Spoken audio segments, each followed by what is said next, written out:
And this has been an active scene for the past 6 hours. You can see I'm counting about 8 squad cars that are still out here on the scene. Very rough for a lot of people we spoke with today. And unfortunately, we were told that kids had to witness this crime scene when they returned home from school. And multiple crews responded to Lake Norman this evening for a reported drowning. When I went outside today, it was just so hot and humid. I had to curl my hair at least 3 times today. It's just that time of the year.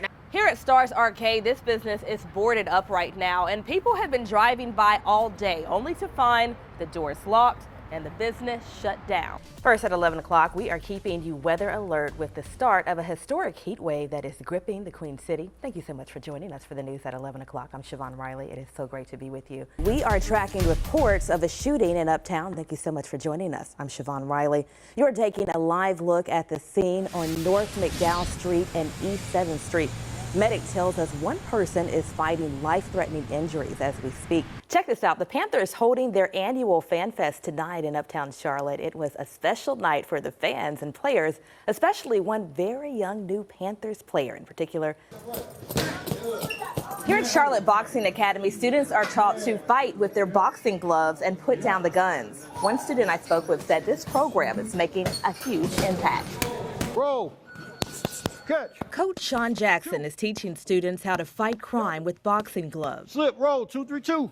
You can actually come somewhere and you can learn a skill that you can transfer over to your life because you'll get discipline, you'll get love, you'll get correction. 12-year-old Jeremiah Brown comes to Charlotte Boxing Academy in West Charlotte, where students like himself say the training teaches leadership and self-discipline. Just staying out of trouble and just keeping them managing their anger issues and all that.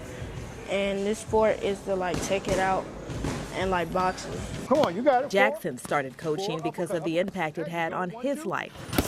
Catch. The biggest lesson he wants students to learn is how one bad decision can change everything. And I saw a lot of my friends get caught in the lifestyle of guns and drugs, but this, along with my family and my relationship with church and God, that kind of helped to steer me in a path where it kept me out of those things. Good?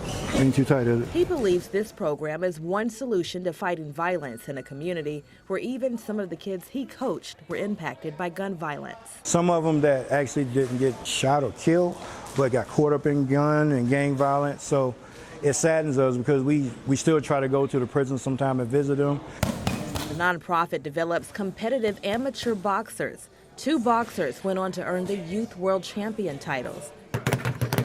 Brown says having mentors he can look up to is helping him get one step closer to reaching his goal. Y'all gonna see me in a few years, being on the big stage, a world champion one day, and a Hall of Fame.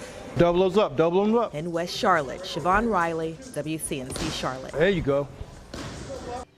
The family of Marcus Mosley honors his memory by coming out to this memorial they placed in their backyard. It represents every family who lost a loved one to gun violence.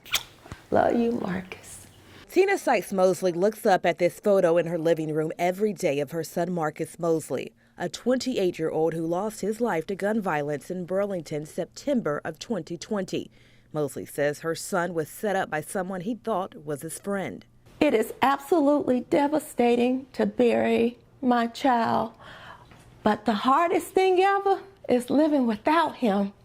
Waking up every single morning, going to bed every single night, knowing my baby's not here. The memories of Marcus are seen throughout the home, like this urn that his mother tries not to pick up because it brings back too many painful memories.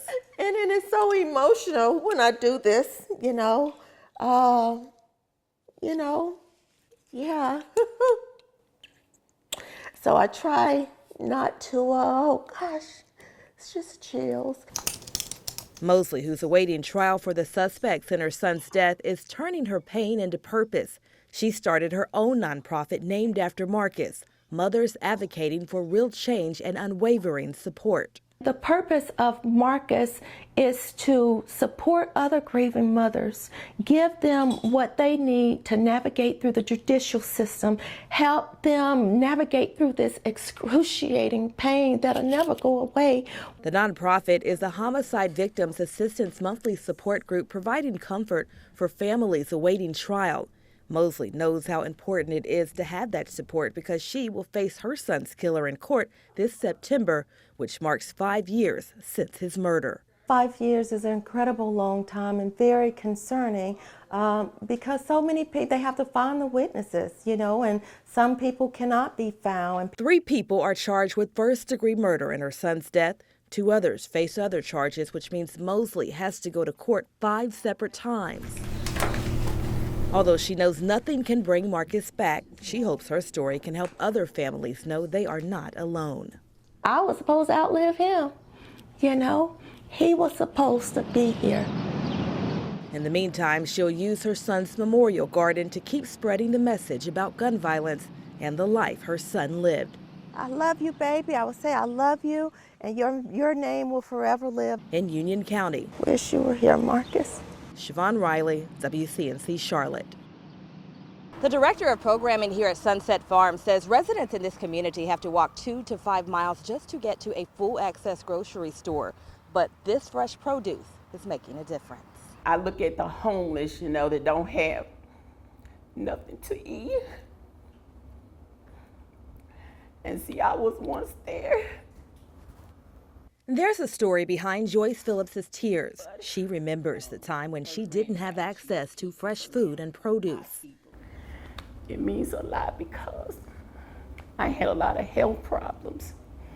And I knew that if I ate right, I knew that I would be a better person. The Park Church in West Charlotte makes it easier for people like Phillips to get access to fresh, healthy food. Got some fresh carrots. Danielle Thomas is the director of programming for the Park Community Development Corporation. In the heart of the community is Sunset Farm. Our goal is to make sure that we provide food sovereignty in the community by providing the community with fresh organic produce. Much of our programming is bringing the community to the farm and then showing them how to plant, how to garden, how to harvest. One of the goals is to promote healthy living in the community considered a food desert. Phillips credits Sunset Farm for helping her lose 40 pounds. High blood pressure, I got it, but my blood pressure is at ease now because I'm learning to eat healthy now. We're super excited about our eggplant. Thomas says in 2023 and 2024, they donated 1,000 pounds of produce to their community partners. She knows that's important, especially with recent federal spending cuts that affect SNAP.